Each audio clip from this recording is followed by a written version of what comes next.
오늘 주일 오후 예배에 오신 우리 성도님들 환영하고 축복합니다. 아, 휴가 다녀오셨습니까? 뭐 휴가를 다녀오신 분도 있고 또 계획하고 계신 분도 있고 또 여러 가지 사정으로 또 휴가를 가지 못하시는 분들도 계실 겁니다. 저는 6월에 좀 이렇게 가족 여행이 잡혀서 좀 일찍 다녀왔더니 여름이 참 길더라고요. 예, 그래서 지난 주간에 휴가 다녀오신 양선수 목사님이 부러웠고 내일 휴가 떠나시는 우리 이동훈 목사님이 매우 부럽습니다. 근데 제가 이런 얘기를 드리는 이유는 휴가가 참 기대가 되고 기다려지고 또 가면 좋은 이유는 우리 일상을 참 힘들고 또 어렵게 또 수고롭게 지내다가 잠시 모든 것을 내려놓고 뒤로 하고 떠나서 쉬는 시간을 갖기 때문에 휴가가 의미 있고 또 그리고 너무나 기다려지고 좋죠. 그것처럼 우리 주일날 예배하는 시간도 이 주일도 휴가만큼 기다려지는 이유는 우리 한 주간의 일상이 분주하고 또 여러 가지 힘들고 어려움이 있지만 하느님을 만나러 오는 이 시간이 너무나 기다려지고 또 예배하는 시간이 또 쉼과 또 안식이 또 평안이 있기 때문에 이 주일 예배 말씀을 듣는 시간이 휴가처럼 또 여행처럼 기분 좋고 기다려지고 또 쉼과 안식이 있는 줄로 믿습니다. 오늘 함께 드리는 예배가 여행 같은 휴가 같은 시간이 되기를 소망합니다. 자, 오늘은 언제 어디서나라는 제목으로 함께 은혜를 나누려고 하는데요. 제가 전도사 사역할 때 같은 교회에서 사역하시던 부목사님 한 분이 도로교통법을 매우 철저히 지키시는 분이 있었습니다. 그래서 당신이 이렇게 철저히 지키다가 교통법을 위반하는 분을 만나면 그 불의에 참지 못하시고 블랙박스에 찍힌 그 영상을 가져다가 신고하시는 이 신고 정신까지 투철하신 분이 계셨습니다. 양선수 목사님 뒤에서 이렇게 웃고 계신데 양선수 목사님이 아니라 양선수 목사님도 아시는 분입니다. 예. 근데 그분이 어느 날에 이렇게 운전하고 가다가 앞에 차가 불법 좌회전을 하는 거예요. 신호 위반을 한 것이죠. 이분이 어떻게 했을까요? 예. 여지없이 돌아와서 그 영상을 찾아서 신고를 했습니다. 그런데 얼마 지나지 않아서 깜짝 놀랄 만한 일이 생겼습니다. 그 목사님이 신고하신 그 분이 교회 성도님이었어요.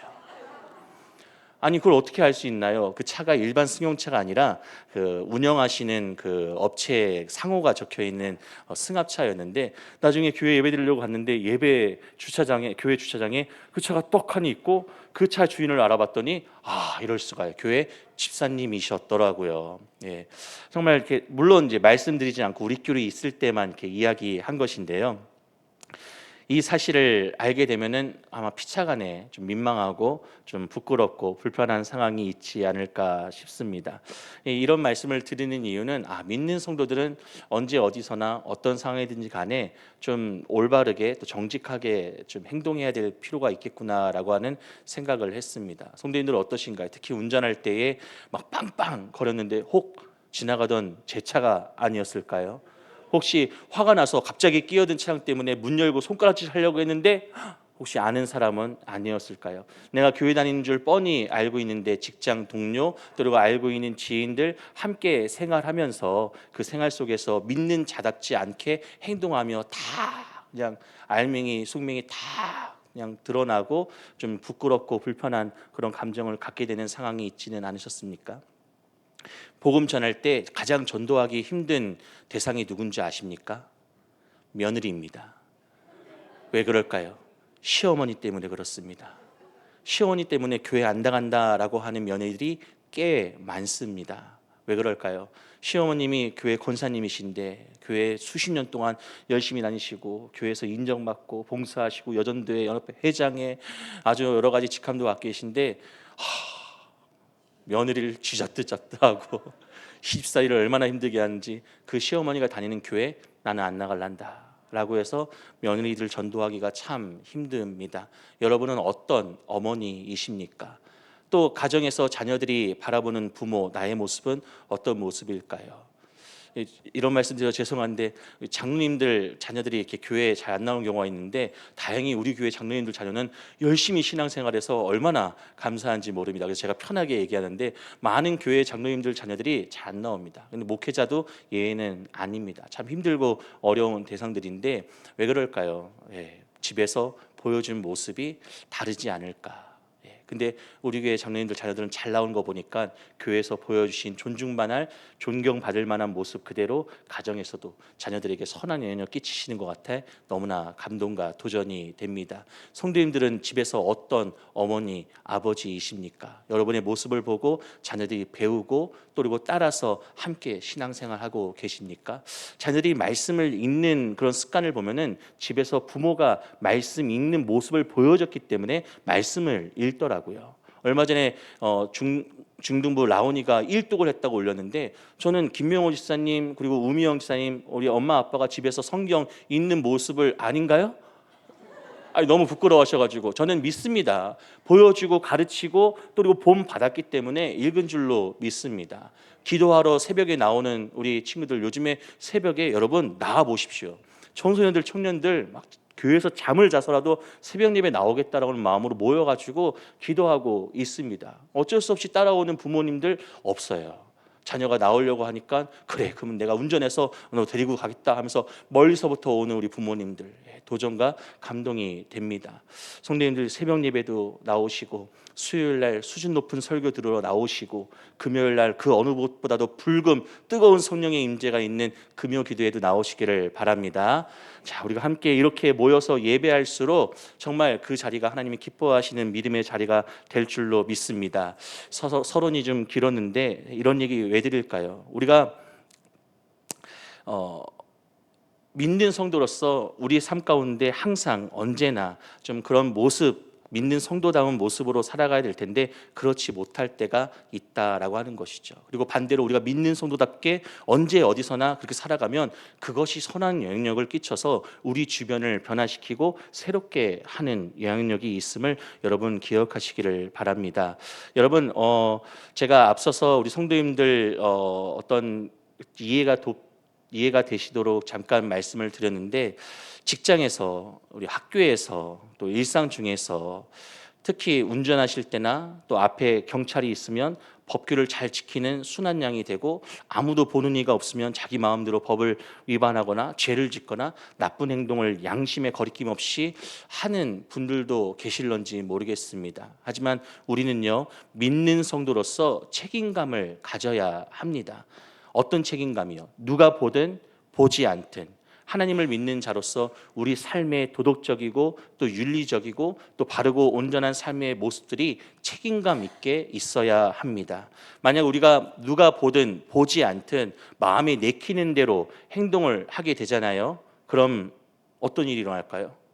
여러분 나로 인해서 복음길이 막힐 수도 있다라고 하는 사실을 여러분 명심하시기를 바랍니다. 나로 인해서 성도가 교회가 싸잡아서 다 욕을 먹고 또 손가락질을 받을 수도 있다라고 하는 사실을 여러분 기억하시기를 바랍니다. 제가 비하기 심한가요? 아니요. 지금 현 시대가 그렇지 않습니까? 그런 의미에서 오늘 본문은 우리에게 언제나 어디서나 성도로서 바른 삶과 또 바른 행동을 요구하고 있습니다. 오늘 말씀은 빌립보서 내용 중에서 사도 바울의 간절한 마음이 조금 더 특별하게 담겨 있는 부분이다라고 말씀드릴 수 있을 텐데요. 사도 바울은 이렇게 말합니다. 12절 말씀입니다. 우리 12절 말씀을 함께 읽어 보겠습니다. 시작.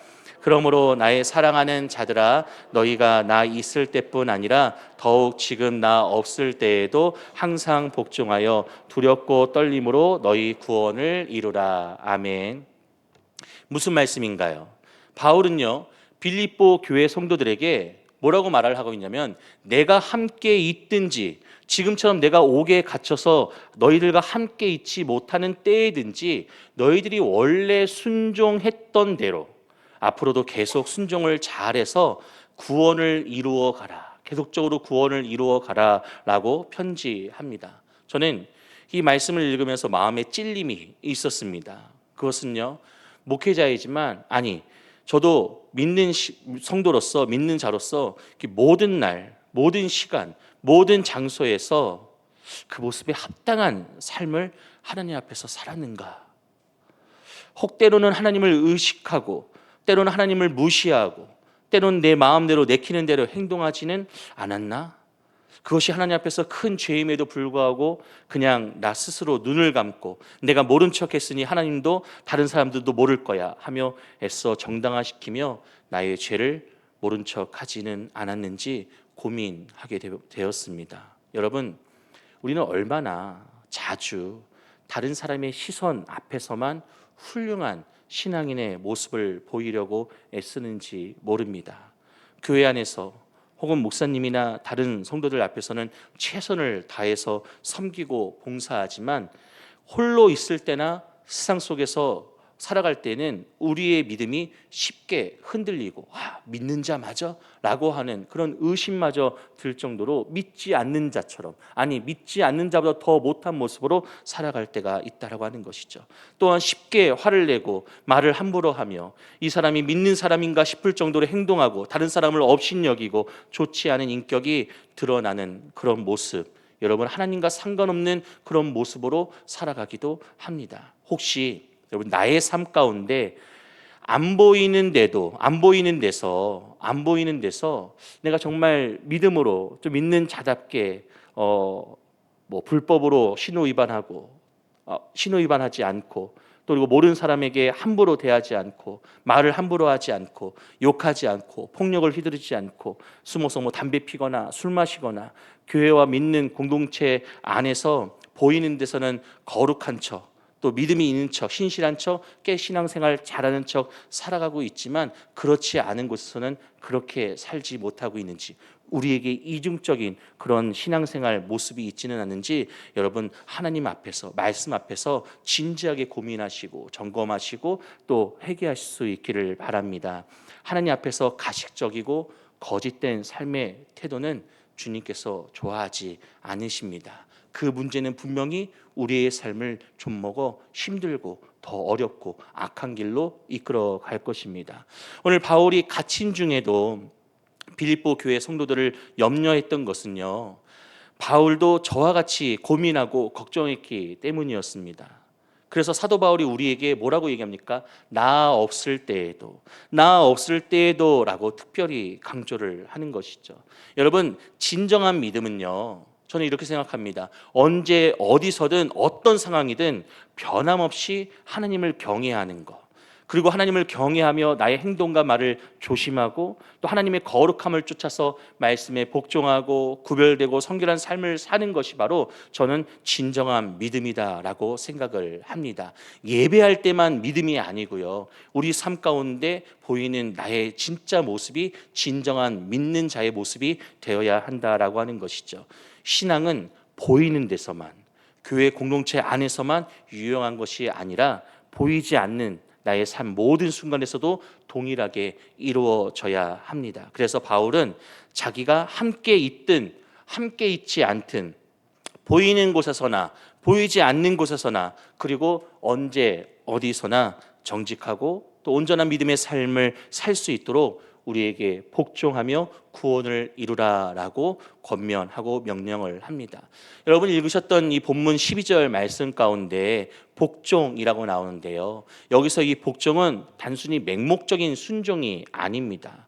바울은 앞서서 빌립보서 2장 7절과 8절 말씀에서 화면을 보세요. 제가 말씀을 읽어보도록 하겠습니다. 빌립보서 2장 7절과 8절 말씀에서 이렇게 말씀하고 있습니다. 오히려 자기를 비워 종의 형체를 가지사 사람들과 같이 되셨고 사람의 모양으로 나타나사 자기를 낮추시고 죽기까지 복종하셨으니 곧 십자가에 죽으심이라.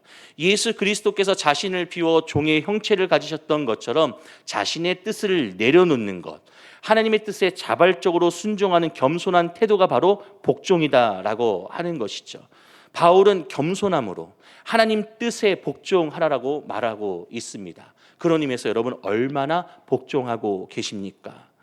그리고 이어지는 말씀에 너희 구원을 이루라라고 말을 하는데요, 이 말씀은요 우리가 이미 얻은 구원을 스스로의 힘으로 완성하라라고 하는 뜻이 아닙니다. 이 말씀은 이미 받은 구원의 은혜를 삶 속에서 지속적으로 증명하고 그 구원에 합당한 열매를 맺는 삶을 살아라라고 하는 요청입니다. 마치 우리가 씨앗을 심고 물을 주며 가꾸어야 하는 그런 가꾸어야 아름다운 꽃과 열매를 맺을 수 있듯이요, 우리 믿음도요, 구원받았으니, 한번 예수 믿었으니 끝나는 것이 아니라 우리 삶의 현장 속에서 계속해서 물을 주고 가꾸어져야 하는 것입니다. 그런 과정이 예배, 말씀을 듣는 시간, 성경 공부, 헌신하며 봉사하는 시간, 복음을 증거하고 선교하는 시간, 이러한 시간들이 바로 내가 받은 이 구원의 은혜를 계속해서 가꾸면서 계속해서 구원을 이루어가는, 우리가 구원을 이루어가는 과정이 될 것이죠. 이것은 마치 여러분 결혼 생활과도 같습니다. 여러분 신랑 신부가 결혼식을 올릴 때 어떤 마음으로 결혼식을 올릴까요? 매우 사랑하는 마음으로 결혼식을 올리죠. 저도 제 아내를 처음 만났을 때 감정이 아직까지 살아있다라고 말하면 거짓인데요. 그래도 기억은 납니다. 근데 여러분 처음에 만나서 사랑할 때 어떻습니까? 가슴이 막 뛰죠. 얼마나 쿵닥쿵닥 뛰는지 저도 지금 뛰고 있는데요. 믿어주시길 바랍니다. 제 가슴 어떻게 뛰고 있는지 한번 들려드릴까요? 엄청 뛰고 있습니다. 어떤 이들은 처음 만났을 때 어떤 그 설레임과 또 그리고 가슴 뛰게 사랑했던 그런 감정처럼 지금까지도 여전히 가슴이 뛰고 있다고 한다면 병원 가봐야 된다고 하는데, 제가 병원 가봐야 될지도 모를 것 같아요. 근데 그렇게 사랑하는 마음, 가슴 뛰는 설레임 마음으로 결혼을 해도요, 그 결혼이 끝까지 지속되려면 어떻게 해야 될까요? 노력이 필요하겠죠. 여러분, 우리가 신랑 신부가 결혼식을 올리는 것을 만약에 구원을 받는 순간으로 묘사를 한다면, 여러분 결혼 생활이 진정한 행복을 이루는 생활이 되려면 그 이후의 시간에도 서로 사랑하고 존중하며 끊임없이 관계를 가꾸어 나가는 노력이 필요합니다. 이처럼 우리의 구원 역시 신랑 되신 예수님을 만나서 결혼하는 그런 가슴 뛰는 감격스러운 구원을 경험하였다면 그 이후에도 예수님과 함께 행복한 결혼 생활, 곧 구원의 감격을 유지하기 위해서는 믿음의 노력이 필요하다라는 사실을 여러분 깨달으시기를 바랍니다. 구원은요, 하나님께서 우리에게 주신 영원한 선물입니다. 하지만요, 그 구원의 감격을 삶 속에서 믿음으로 받은 은혜로 계속해서 증명해 나가는 이 과정이, 노력이 필요하다라고 하는 것이죠. 그런 의미에서 오늘 예배하는 우리 가운데 구원의 감격을 새로 새길 수 있기를 바랍니다.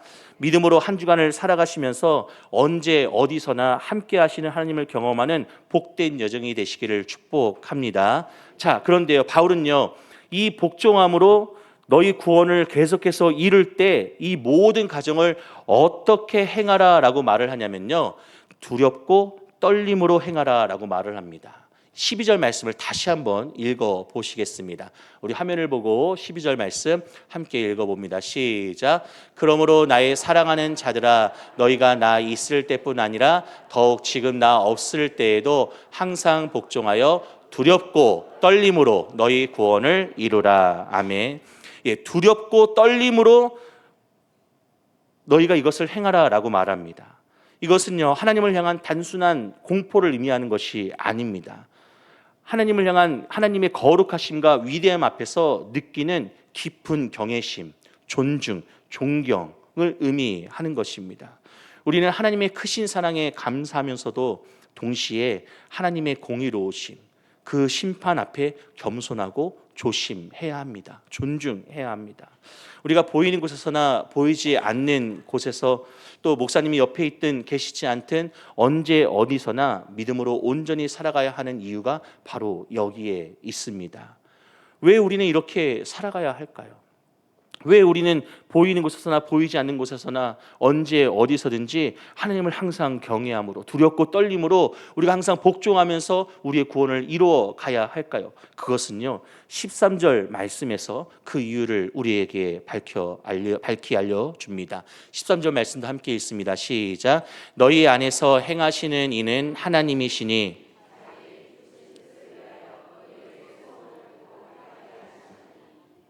아멘. 무슨 말씀일까요?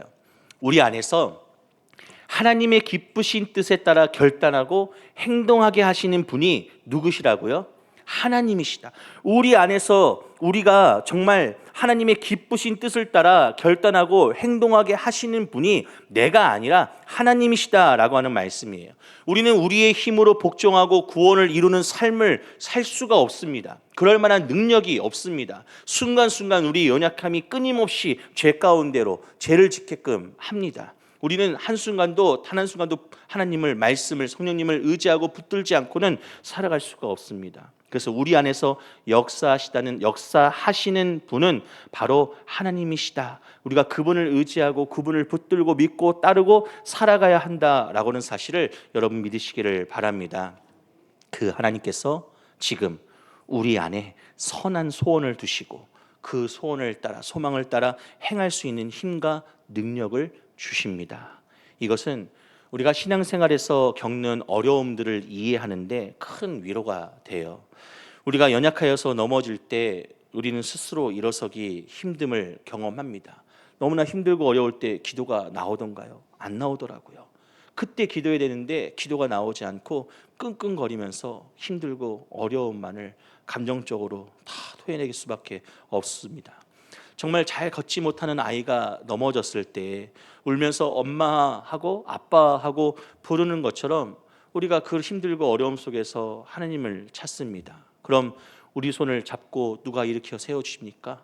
하나님이 일으켜 세워주십니다. 이렇게 세워주시면서 다친 곳이 없는지 털어주시면서 살펴주시고, 아이고 더러운 곳이 묻었네, 손도 닦아주시고 옷도 닦아주시면서 모든 먼지도 털어주십니다.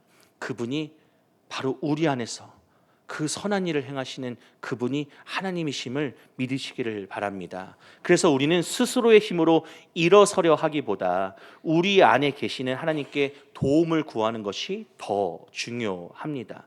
히브리서 13장 21절 말씀은 우리에게 이렇게 증거합니다. 제가 말씀을 읽어드리겠습니다. 모든 선한 일에 너희를 온전하게 하사 자기 뜻을 행하게 하시고 그 앞에 즐거운 것을 예수 그리스도로 말미암아 우리 가운데서 이루시기를 원하노라. 영광이 그에게 세세무궁토록 있을지어다. 아멘. 우리를 온전하게 하시는 분은 누구십니까? 하나님이십니다. 이 사실을 믿으십니까? 확신하시기를 바랍니다. 우리가 할 일은 그래서 언제 어디서나 보이는 곳에서나 보이지 않는 곳에서나 오직 겸손한 마음으로 하나님께 순종하며 그분이 우리 안에 행하시는 것을 인정하며 따라 살아가는 것입니다. 자, 이어서 14절부터 16절까지 말씀을 보면요, 이런 삶의 구체적인 모습을 우리에게 가르쳐 주는데요, 그 중에 14절 말씀만 보시겠습니다. 14절 말씀을 보시면 뭐라고 말씀합니까? 모든 일을 원망과 시비가 없이 하라. 믿지 않는 자들과 다투고 논쟁하는 것이 아니라 믿는 성도답게 살 때, 곧 세상 속에서 빛과 소금의 역할, 믿는 자답게 살 때에 그 역할을 감당할 때에 생명의 말씀을 밝힐 수 있고 또 그리고 생명의 말씀을 밝히는 삶을 살라고 우리에게 말씀합니다. 어느 시골 마을에 한 작은 농부가 있었습니다. 이 농부는 마을에 사는 다른 이웃과 조금 달랐어요. 어떻게 달랐냐면 늘 밝고 긍정적인 에너지가 있었습니다. 이웃들이 흉년이 들어서 불평할 때에 그는 조용히 씨앗을 심었고 또 그리고 다른 이들이 서로 비난할 때 그는 묵묵히 밭을 갈았습니다. 이해할 수 없는 한 이웃이 그에게 물었습니다. 너는 어떻게 그렇게 늘 평온할 수 있냐? 농부는 웃으면서 대답했습니다. 나는 내 밭에 씨앗을 뿌리고 물을 주는 일에만 집중합니다. 좋은 열매를 맺게 하시는 분은 하나님이시니까요, 저는 제가 할 수 있는 일을 합니다. 저는 이 농부의 태도는 바로 우리가 가져야 할 자세라고 생각을 합니다. 우리는 세상의 원망과 시비에 휩쓸려서 우리의 어떤 영적인 에너지를 낭비해서는 안 됩니다. 하나님께서 우리에게 맡기신 이 삶의 자리에서 묵묵히 생명의 말씀을 실천하는 것, 이것이 바로 우리가 감당해야 될 일입니다. 세상이 어떻고 저러니까 나는 말씀대로 살 수가 없어. 세상이 지금 나를 이걸 억가라고 하는데요. 예, 요즘 젊은이들은 억가라고 하는데 그냥 다 막아서 가지고 사방으로 우겨싸움을 당하고 솟아날 구멍도 없고 모든 어떤 세상의 것들이 나를 다 방해하고 막아서고 나를 무너뜨리게 하는 것, 이렇게 얘기를 하는데요. 여러분, 그런 상황 속에서도 우리는 소망을 가질 수 있는 것이 내 삶 가운데 내 안에서 놀라운 일을 행하시는 분이 하나님이시기 때문입니다. 그래서 우리는 우리에게 맡기신 삶의 자리에서 말씀을 따라 묵묵히 순종하는 것, 성결한 삶, 또 하나님의 향해서 나아가는 것, 예수님을 본받아 닮아가는 삶이 우리 삶의 자리에서 필요하다라고 생각을 합니다. 여러분, 이제 우리는 교회 안에서뿐만 아니라 우리의 일터에서, 가정에서, 학교에서, 모든 만남 속에서 그리스도인으로서의 이 정체성을 드러내야 합니다. 누군가 나를 보고 있지 않아도, 나를 아는 이가 없어도 언제 어디서나 나는 여전히 하나님 앞에 서 있는 존재임을 기억하며 나는 믿는 성도다라고 하는 사실을 잊지 마시고요, 그 자리에서 온전하게, 정직하게, 바르게, 합당하게 살아가야 함을 여러분 깨달으시기를 바랍니다. 17절 말씀으로 결론을 맺겠습니다. 바울은 17절에서 이렇게 우리에게 증거합니다. 함께 읽습니다. 시작. 만일 너희 믿음의 재물과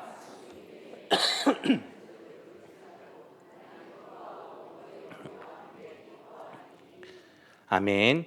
바울의 삶은 이미 하나님께 온전히 드려진 제물과 같았고요. 그는 빌립보 성도들이 믿음을 지키며 구원을 이루어가는 이 모습을 보며 기뻐했습니다. 사랑하는 성도 여러분, 오늘 우리의 삶도 이와 같아야 합니다.